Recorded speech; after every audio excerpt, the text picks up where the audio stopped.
Well, so my personal project is that I'm going to build a computer, and here we are, we're filming the video on how to make this computer. And really what's important is you want to read your manuals, especially your motherboard manual, because you can find a lot of useful information in here. You also want to maybe read your case manual or any papers that come with it so you know what all the parts are. And in this video we're going to be going over basically what all the parts are and how they go together. It'll help you get a little bit more familiar with how to actually have the process of building the parts after you've bought them and researched which ones to buy. So what we're going to do is that we're going to build this outside of the case on top of the motherboard box, so that way you can easily see where everything goes and where everything is located. And then we'll just build it inside the case. And the reason we're building it outside is, one, so you can see where everything goes, and two, because if anything's not working for you, then it's easy to take it out and return it to whoever you bought it from. Now, the first thing you would normally do is install your CPU, as that's usually the easiest thing. But today we can't do that because we already have this installed, and to uninstall it we would need more thermal paste, and right now we don't have any of that. So I'll try to explain to the best of my ability how to install it, and then it's pretty easy to figure out. I'm sure anyone can do that. So what you want to do is there's going to be a latch area, and you're going to have your CPU, and you're going to have a case fan, or a CPU fan. And so the CPU will be a rectangular chip, and it'll have either contacts, like little flat gold plates on the bottom, or it'll have pins. And so you're going to drop the CPU in the little rectangular area that's provided, and then you're going to close the latch for it. You're going to want to be careful not to touch the contacts or the pins because they're really fragile. They can bend or they can get dust on them, which will inhibit their ability and slow down your processor quite a bit. After that, you're going to want to put thermal paste on top of the CPU if there isn't any already, and you're going to want to install this fan, which keeps the CPU cool. Now, to install the fan, you basically just make sure that it's in the little pins are in these areas, and then you press down diagonally so you're not pressuring any one side of it more than the other side. After that, it's basically installed, and you can just take this little cord and look for the CPU fan plug on your motherboard, and you can just plug that in. There you go. Okay, so the next thing you can install, or the next thing that we're going to install, would be the RAM, or the short-term memory of the computer. You're going to want to look for these on your motherboard, or if you can't find them, then you can read your motherboard manual, which you should have done at the beginning, but if you still can't find it, look in your motherboard manual and have everything on the motherboard labeled for you. And you're going to want to look in the manual, and it'll tell you which ones of these were probably the most efficient for your RAM.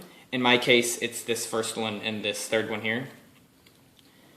So we're just going to install the RAM, and you're going to see here that it's got this little notch, and you can see on these ports that it's got a raised area. You're going to want to make sure that the RAM that notch lines up with that raised area so you can press it in easy. So you're just going to unhook these here, and just stick it in, and if you just want to stick it in there and just wait for it to click. These things close automatically for me. Here for the other one.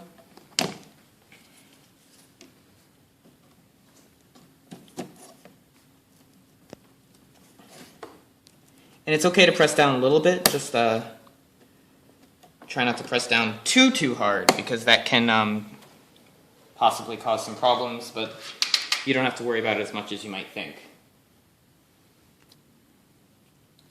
So next we're going to install the graphics card.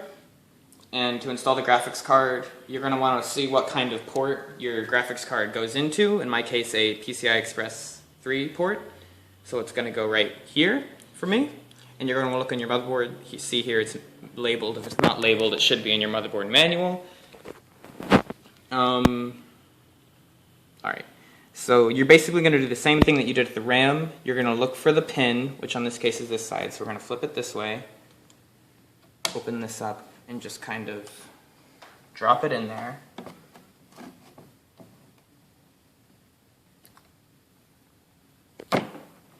Oops. No, you're good. Right there. Press down. Oh, there. The motherboard case was blocking the graphics card there. You can just press that in, and there, your graphics card is attached to your motherboard. Yeah. Alright. So, next thing we're going to do is we're going to hook up this power supply so it can get electricity. And then we're going to hook up this little speaker beep, which came with the motherboard. So that way we can turn it on, and if this beeps, then we know that the computer is working. So we're going to install this piece here called speaker. And that goes in this little part here. You probably can't see it, but it says speaker here. It's very little. Just kind of stick it in.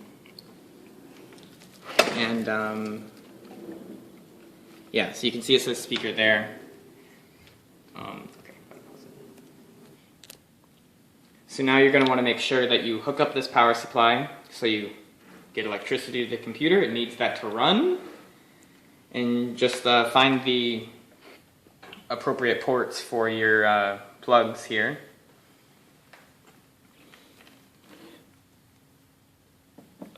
Oops, I think I have that the wrong way. Yeah, so we'll put that in that way. And then we'll plug this in over, oh no. We'll plug this in here. Oops, other way again. And these two plugs, this one is for delivering power to the CPU, and this one is the 24-pin overall motherboard power that powers the whole board. Yeah. So once you plug in your power supply, and make sure that this little switch, 0 is off and 1 is on. So that's very important. And as you can see, the light on the motherboard lights up. So we can just press this to see if everything's working. You can see the fans starting up. They'll stop for a little bit, but they'll probably start up again. You can see the numbers going here. And we hear the beep. So we know that everything's working. All of our parts are okay. And we are good to put the rest of the computer in the case, and we're finished. Okay. So this is a motherboard standoff. What these do is these keep the motherboard raised off of the wall of your case, because if it touches it when electricity is running through here, then it can short out and it'll ruin all of your parts, and it'll be terrible, and you'll waste all your money. So you want to make sure that you get these in correctly. And so basically what you do is you just screw these in.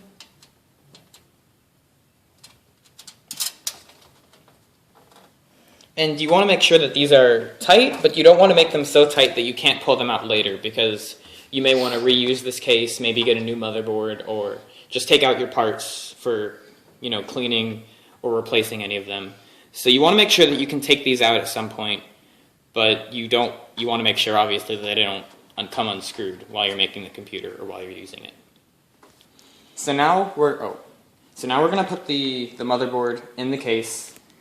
And this is really simple. You just kind of pick it up and you drop it in there. Well, not drop, but you place it in there very gently. There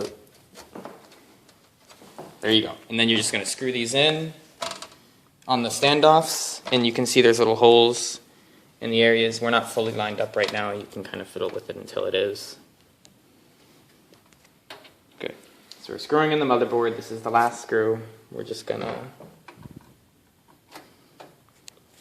screw it in there. And this is the same thing as the standoffs. You want to make it tight or snug, but you don't want to make it so tight that you can't get it undone later, because you don't know when you're going to be taking this apart to tell other people how to put together. So we've got everything in the case now, and all we really have to do is plug everything together so, one, it gets power, and two, they can all communicate with each other. So we're going to plug the graphics card to the power supply now. And so for that, you're going to find the appropriate port that goes into the power supply. You're just going to plug it in. And my case has a little back panel that you can route cords through, because cable management is very important. It's good to stay organized. It keeps good airflow. So we're just going to route this through the back, and then pull it through the front again. Wait, not that one. Go down. Oops. Yeah, not that one. And now you can see these two ports on the graphics card. We just hook them up.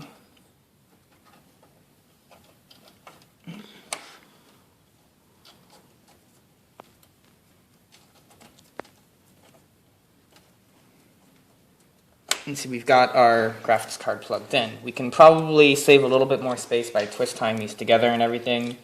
We'll do that afterwards. You can decide how you're going to do your cable management, but just remember that it's something that's important because it helps air flow through the case more easily. You don't want a mess of cables.